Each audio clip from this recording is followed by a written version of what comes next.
Senang sekali rasanya jika bisa menghabiskan waktu weekend bersama teman-teman. Untuk berlibur sejenak, mengistirahatkan pikiran dari kepenatan dan pekerjaan yang menumpuk. Namaku Rizky. Teman-teman biasa memanggilku dengan sebutan Loki. Kejadian ini aku alami seminggu yang lalu. Hari itu, aku dan keempat temanku, Aga, Gema, Empri, dan Cos, memutuskan untuk berangkat menggunakan mobil ke daerah Subang, Pangaruban. Kita berencana untuk menginap di sebuah villa di sana.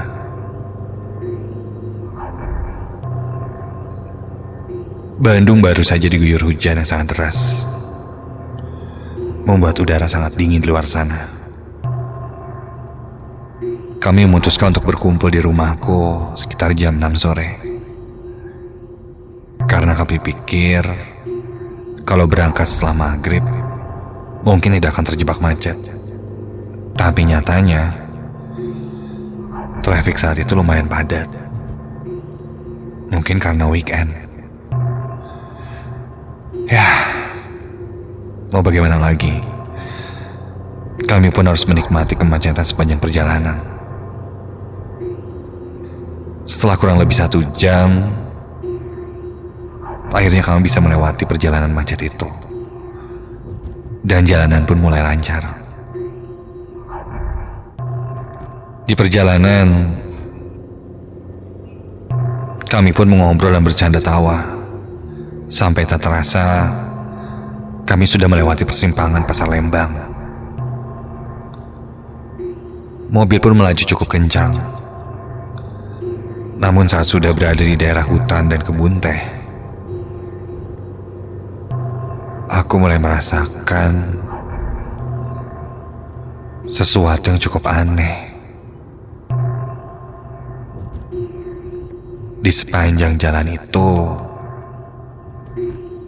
aku tidak melihat kendaraan lain selain mobil yang kami tumpangi. Guys, kalian sadar gak sih? Ini jalan kok sepi banget ya? Gua lihat-lihat sih, kayak gak ada kendaraan lain yang lewat. Kayak mobil kita doang gitu. Benar gak sih jalannya ke sini? Jadi parno gue. Gema temanku berkata, mungkin aku saja yang terlalu ngebut. Jadi mobil-mobil lain ketinggalan di belakang. Tapi perasaanku, aku mengemudikannya biasa saja.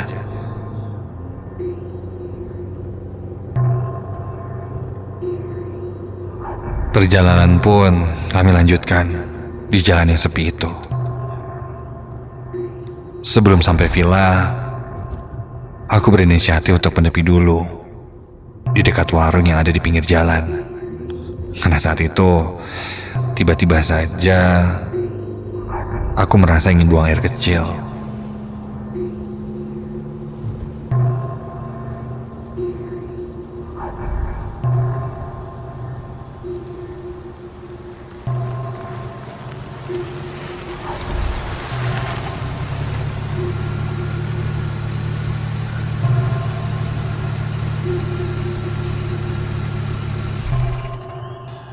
Setelah menepikan mobil di dekat warung, aku pun turun dari mobil,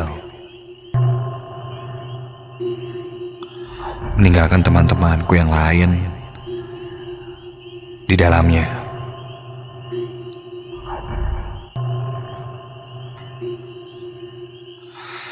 Baru saja turun dan kulihat warung itu, suasananya entah kenapa terasa tidak enak. Pintu warung itu terbuka, namun gelap.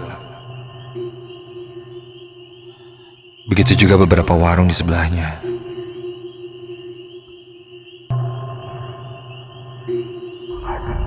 Barang jualan tergantung di sana. Seperti selayaknya warung yang memang buka, tapi entah kenapa gelap dan tidak ada orang sepertinya. Ditambah jalanan yang sejak tadi sepi.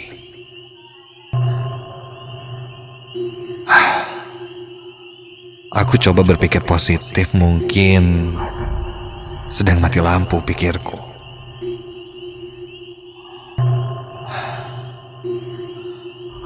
Karena gelap dan tidak ada siapa-siapa di sana, aku jadi mengurungkan niatku pergi ke kamar mandi dan kembali ke dalam mobil.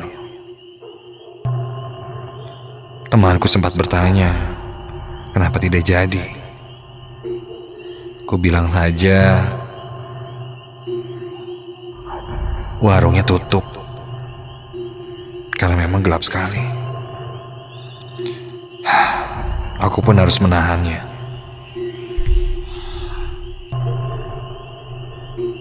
Lalu masuk ke dalam mobil, menutup pintu, dan baru saja akan melanjutkan perjalanan, aku sempat terhenyak kaget ketika kuperhatikan kaca spion mobilku itu. Di belakang mobil terlihat ada yang berdiri.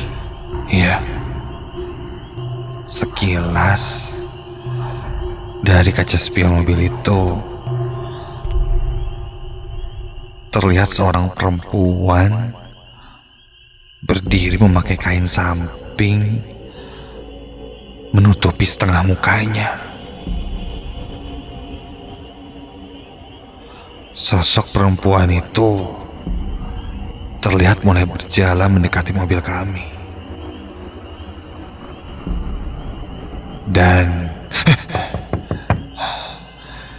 dia mengetuk bagian belakang mobil kami. Setelah itu perlahan kulihat dari spion mobil dia berjalan mendekati pintu mobilku. Kontan aku membuka jendela.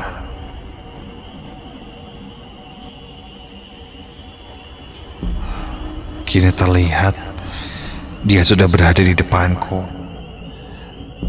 memakai kaos putih kusam. Lalu dia mengerudungi kepalanya dengan kain samping, hingga wajahnya tidak terlihat terlalu jelas karena tertutup sebagian oleh kain samping itu.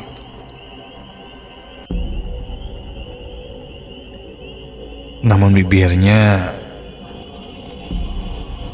terlihat jelas olehku, agak keriput dan terlihat bergetar seperti menggigil. Aku pun langsung bertanya padanya, iya mbak, ada apa?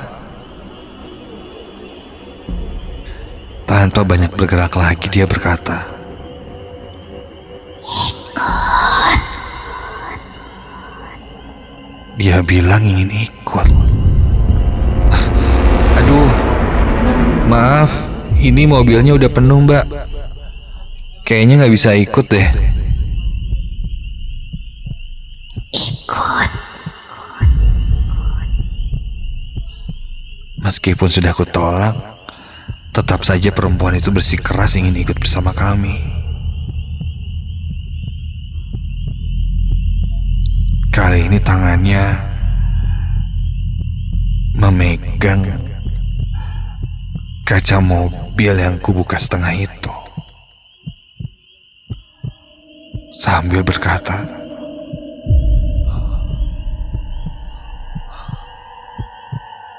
aduh, maaf ya mbak, gak bisa, udah penuh.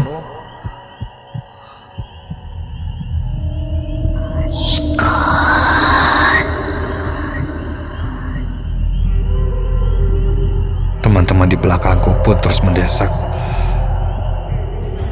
agar aku pergi saja. Mungkin itu orang gila atau pengemis, entahlah. Karena desakan dari teman-temanku, aku pun lanjut melajukan mobil dengan perlahan. Maaf ya mbak. Begitu kataku sambil melajukan mobilku dan menutup jendela. Dari spion aku masih melihat perempuan itu hanya berdiri. Teman-temanku yang lain pun menengok ke belakang.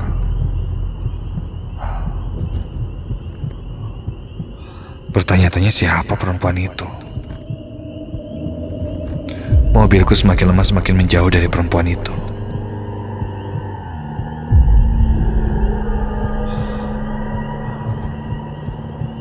Sambil kita terus memperhatikan perempuan di belakang kami itu, tiba-tiba saja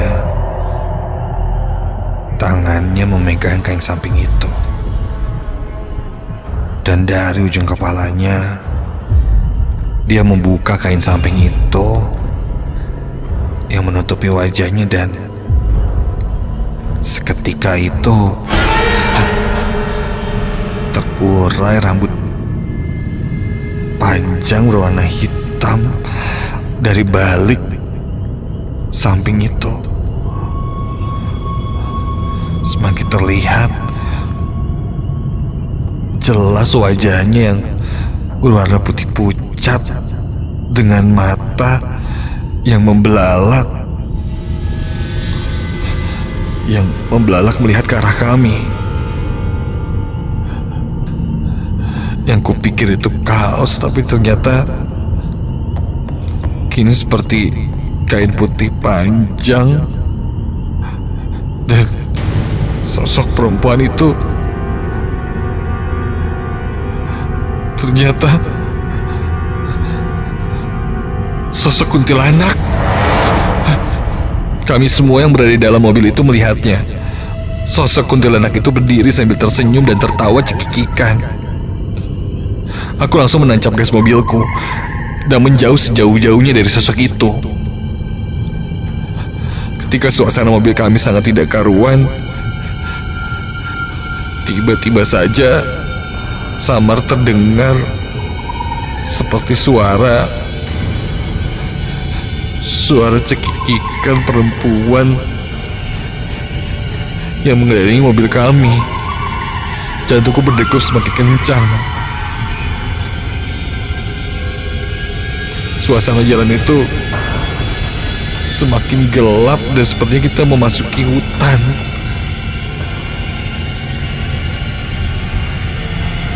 Sampai tiba-tiba saja muncul di tengah jalan sosok perempuan dengan rambut panjang yang tadi kulihat itu. Kini sangat terlihat jelas.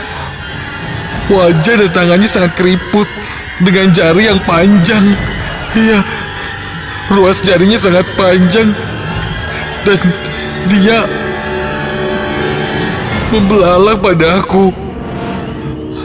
Mulutnya menganga dan menunjuk ke arah kami sambil berkata,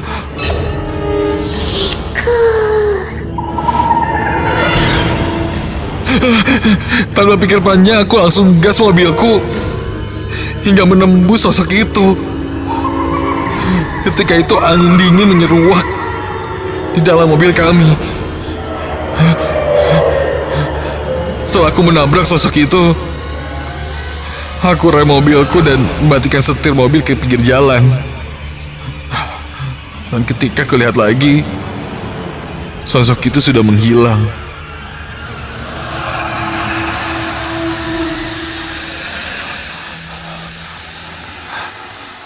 Mengetahui sosok itu hilang tanpa pikir panjang, kami langsung melajukan lagi mobil. Dan selama perjalanan kami terus berdoa hingga sampai ke villa.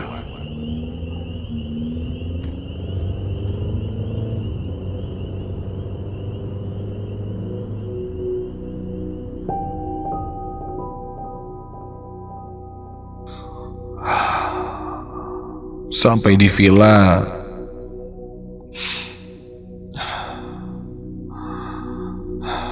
kami langsung beristirahat. Kejadian yang kualami itu tidak hanya aku saja yang melihatnya. Keempat temanku pun jelas melihat sosok itu. Kupikir setelah kejadian itu tidak akan ada lagi hal yang terjadi pada kami. Tapi nyatanya kami didatangi oleh sosok perempuan itu lewat mimpi. Keesokan harinya, ketika kami pulang dari villa itu dan kami melewati warung itu lagi, ternyata di sana hanyalah hutan. Ya,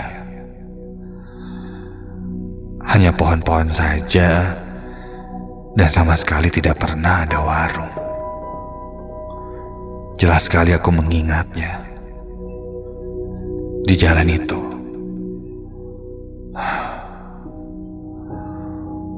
kami berhenti sejenak di sana. Lalu kami berdoa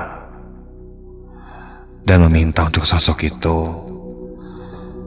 agar turun dan tidak mengikuti kami.